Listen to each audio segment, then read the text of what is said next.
बाद भी प्राप्त है, यानी कि अनिल विज अभी भी पूरी तरीके से कह सकते हैं जो आला कमान है बीजेपी का उससे संतुष्ट नहीं है, बल्कि वो ये कहते हैं कि बीजेपी के अंदर ही एक और बीजेपी खड़ी करने का चाहता है, क्योंकि बीजेपी से अलग होकर भी अनिल विज ने कह सकते हैं चुनाव जीते हैं। तो ऐसे में ये कहा जा सकता है अनिल विज की जो लोकप्रियता है, जो राजनीति है, वो मजबूत और अंबाला छावनी यानी अंबाला कैंट। अंबाला कैंट को अपना परिवार बताने वाले मंत्री अनिल विज, जिन्हें गब्बर भी कहा जाता है, जिनकी दहाड़ से न सिर्फ विपक्ष झुक जाता है बल्कि खुद की ही सरकार अनिल विज के आगे कई बार झुकी है।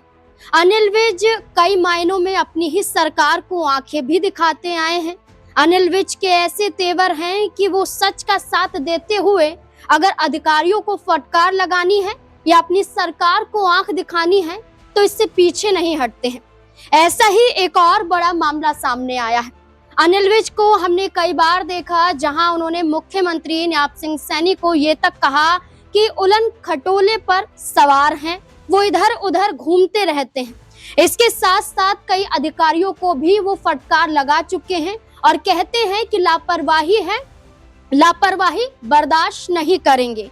कई क्षेत्र में अपनी भागीदारी निभाते रहे हैं। अनिल विज आगे बढ़कर कार्य करते रहे हैं और एक बार फिर से अनिल विज ने एक ऐसा पोस्ट किया है जिसमें ना सिर्फ वो सच दिखाने की कोशिश कर रहे हैं बल्कि अपनी ही सरकार को घेर रहे हैं।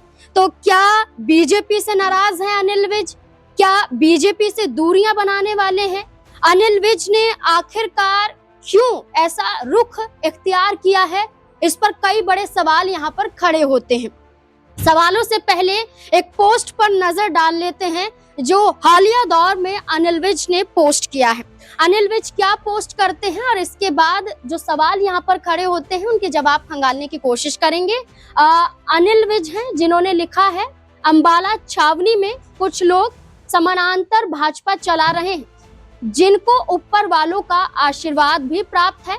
कमेंट बॉक्स में लिखें कि हम क्या करें, पार्टी का बहुत नुकसान हो रहा है।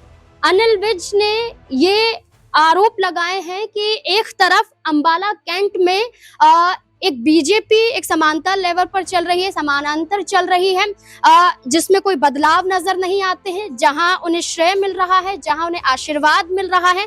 लेकिन ऐसा अनिल विज ने क्यों कहा? क्या इसके पीछे कुछ चेहरे हैं? क्या इसके पीछे कोई वजह है? क्या इसके पीछे अनिल विज की फिर से नाराजगी है? तो कई जो सवाल यहाँ पर खड़े होते हैं उनके जवाब खंगालने की कोशिश करेंगे। हमारे साथ हमारे वरिष्ठ सहयोगी अमन सर जुड़ चुके हैं। सर बहुत बहुत स्वागत है सर आपका। सर अनिल विज जो न्याप सिंह सैनी को नापसंद करते हुए नजर आए हैं, क्योंकि जब जेजेपी से गठबंधन टूटा था तब अनिल विज नाराज हुए थे क्योंकि खुद को वो मुख्यमंत्री के तौर पर देखना चाहते थे।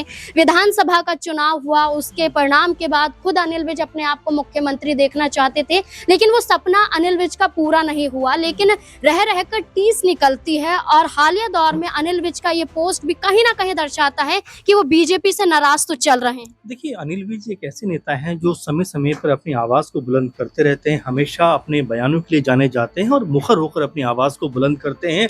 यही वजह है कि अनिल विज जो हैं वो अलग कतार के नेता नजर आते हैं बीजेपी के अंदर, चाहे मुख्यमंत्री की बात हो या किसी और बड़े नेता की बात हो, उनको जो बात कहनी है वो कहनी है। और यहाँ पर अगर आप देखें, नायब सिंह सैनी जो मुख्यमंत्री हरियाणा के बीजेपी के बड़े नेता हैं, उनके ऊपर भी लगातार उन्होंने हमला भी किया और ये भी कहा है कि कई बड़े लोग मुझे चुनाव में हरवाना चाहते थे, मुझे जो है पार्टी के ही लोग ऐसे थे जो मुझे नहीं चाहते थे कि मैं चुनाव जीतूं। और ये बात लगातार जो अनिल विज हैं वो कहते रहे और अभी भी जिस तरह की बात वो कह रहे हैं कि बीजेपी के अंदर ही एक और ऐसे कह सकते हैं पार्टी चल रही है, यानी कि एक ही पार्टी के अंदर दो तरह की जो विचारधारा है वो यहाँ पर चलती हुई नजर आती हैं। यानी समानांतर रूप से एक पार्टी तो है, लेकिन एक पार्टी के अंदर ही दूसरी पार्टी लोग चलाने का प्रयास कर रहे हैं। ना सिर्फ चलाने का प्रयास कर रहे हैं बल्कि वो तो यहाँ तक कहते हैं कि भाई ऐसे लोगों को, बड़े लोगों का यानी बड़े नेताओं का आशीर्वाद भी प्राप्त है। यानी कि अनिल विज अभी भी पूरी तरीके से कह सकते हैं जो आला कमान है बीजेपी का उससे संतुष्ट नहीं है,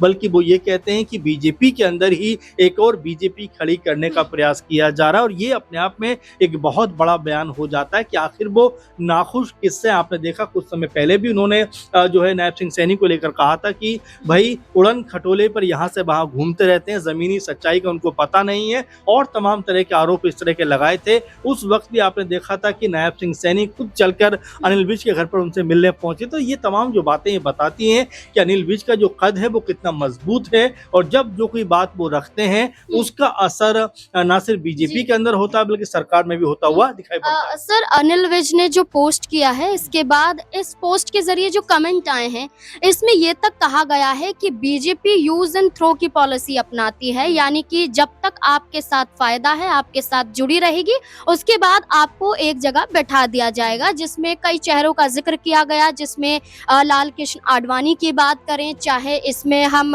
सत्यपाल मलिक की बात करें, चाहे हम पूर्व उपराष्ट्रपति जगदीप धनखड़ की बात करें, तो ये कहा गया कि इन्हें भी साइडलाइन किया गया है। तो ऐसे ही अब अनिल विज को भी साइड किया जा रहा है। ये बीजेपी के अंदर बड़ी अजीब सी बात भी कही जाएगी कि एक समय बीजेपी की तरफ से खासकर जो बड़े नेता हैं उन्होंने ये तय किया था कि भाई 75 साल से ऊपर के लोगों को हम कह सकते हैं कि जो एक राजनीति करने का जो अब तक तरीका रहा है उसको बदलेंगे। 75 साल से ऊपर की उम्र वालों को मार्गदर्शन जो मंडल है, कमेटी है, उसके अंदर हम डाल देंगे, यानी कि जो 75 साल से ऊपर जाएंगे उनको एक्टिव पॉलिटिक्स से हम थोड़ा दूर कर देंगे। अब ऐसे में बड़ा सवाल ये उठ जाता है कि यहाँ पर 75 साल से ऊपर अब जो लोग हो रहे हैं क्या उनको वाकई में हटाया जाएगा। अब देखिए अरविंद केजरीवाल ने ऐसी बात को लेकर पीएम मोदी पर निशाना साधा था कि भाई आप ही ने, आपकी पार्टी ने ये बात तय की थी 75 के होने के बाद हम एक्टिव पॉलिटिक्स को या पदों पर जो हम हैं वो छोड़ देंगे। तो क्या अब पीएम मोदी को भी ये पद छोड़ना चाहिए, यानी कि इसको लेकर भी तमाम सारी बातें होती रही। और जो कमेंट आपने जिक्र कर दिया कि बीजेपी के अंदर कई ऐसे लोग हैं जो किसी का कद मजबूत होता हुआ देखकर कहीं ना कहीं या तो उसको साइडलाइन कर देते हैं या उससे वो पद ही वापस ले लेते हैं। ऐसे में कई लोगों का जिक्र इसमें निकल कर आता है, चाहे आप एल के आडवाणी जी का जिक्र कर लें, चाहे यशवंत सिन्हा का जिक्र कर लें, धनखड़ जी का जिक्र कर लें, ऐसे और भी तमाम सारे नेता हैं। शिवराज सिंह चौहान का जिक्र आप इस बात में कर सकते हैं क्योंकि वो भी मुख्यमंत्री बनना चाहते थे, उनको भी मुख्यमंत्री नहीं बनने दिया गया। तो बिल्कुल क्या यही बात अब अनिल विज पे भी लागू होती है जो एक समय मुख्यमंत्री पद के सबसे ज्यादा दावेदार थे, और यहाँ तक कहा जा रहा था कि अगर हरियाणा के अंदर कोई काबिल व्यक्ति है बीजेपी के अंदर जो मुख्यमंत्री बन सकता है तो खुद अनिल विज अपना नाम लिया करते थे। अब ऐसे में अगर उनको मुख्यमंत्री नहीं बनाया गया तो क्या ये वही टीस है जो रह रहकर कह सकते हैं सामने आ जाती है। क्या अनिल विज अभी भी कह सकते हैं कि जो मुख्यमंत्री बने हैं नायब सिंह सैनी उनको एक्सेप्ट नहीं कर पा रहे हैं। तो तमाम सारी बातें जो बीजेपी के अंदर खाने से निकलकर सामने आ रहे हैं, और देखिए खुद बीजेपी के नेता यानी बड़े नेता कह सकते हैं खुद इस बात का जिक्र कर रहे हैं कि जिस तरह का माहौल बीजेपी के अंदर नजर आता है ऐसा लगता है कि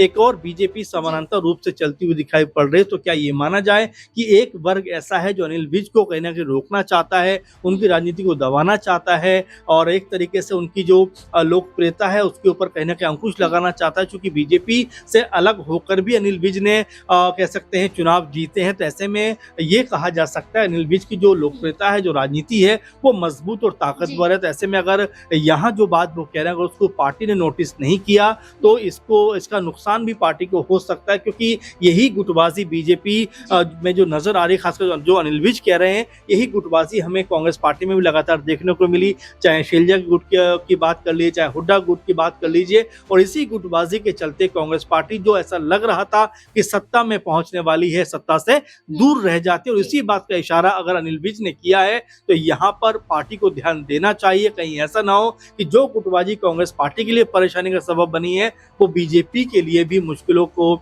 लेकर आती हुई दिखाई पड़े। जी, वाकई जैसे कि कांग्रेस पार्टी में गुटबाजी हमने देखी, और गुटबाजी के आधार पर ही हरियाणा में विधानसभा चुनाव में कांग्रेस पार्टी पिछड़ी, और कहीं ना कहीं राहुल गांधी के जरिए भी फटकार लगाई गई। ऐसे ही अगर गुटबाजी बीजेपी में नजर आती है तो बीजेपी में नुकसान झेल सकते हैं। और ऐसे में ये जो चेहरा निकल कर सामने आया अनिल विज का, या तो अपनी सरकार पर हावी है, या अपनी सरकार से दूर हटना चाहते हैं, या अपनी सरकार को नसीहत देना चाहते हैं।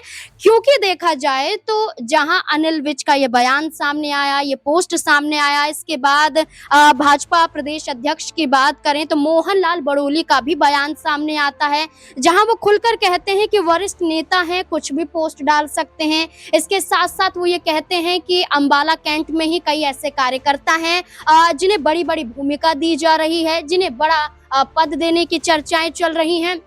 ऐसे में इशारा आशीष तायल की तरफ से भी किया जा रहा था। एक तस्वीर जो सोशल मीडिया पर हमने विधानसभा चुनाव के बाद देखी थी, जिस पर अनिल विज ने ही खुद गद्दार लिखकर ये बताया था कि निर्दलीय उम्मीदवार चित्रा को जिताने के लिए आशीष तायल आगे आए थे, उनके साथ भी तस्वीर थी, लेकिन वही तस्वीर, वही चेहरा मुख्यमंत्री नायब सिंह सैनी के साथ भी दिखाई दिया है। तो कहीं ना कहीं अनिल विज का इशारा इस तरफ भी हो सकता है, क्योंकि बीते कुछ दिनों पहले आशीष तायल ने मुख्यमंत्री नायब सिंह सैनी से भी मुलाकात की थी कुछ समस्याओं को लेकर। अब देखना होगा कि आखिरकार इसके पीछे की असली वजह क्या हो सकती है। अनिल विज के इस पोस्ट को लेकर आपका क्या कहना है? अपनी राय कमेंट सेक्शन में जरूर दें। देखते रहें SPN9 न्यूज। धन्यवाद।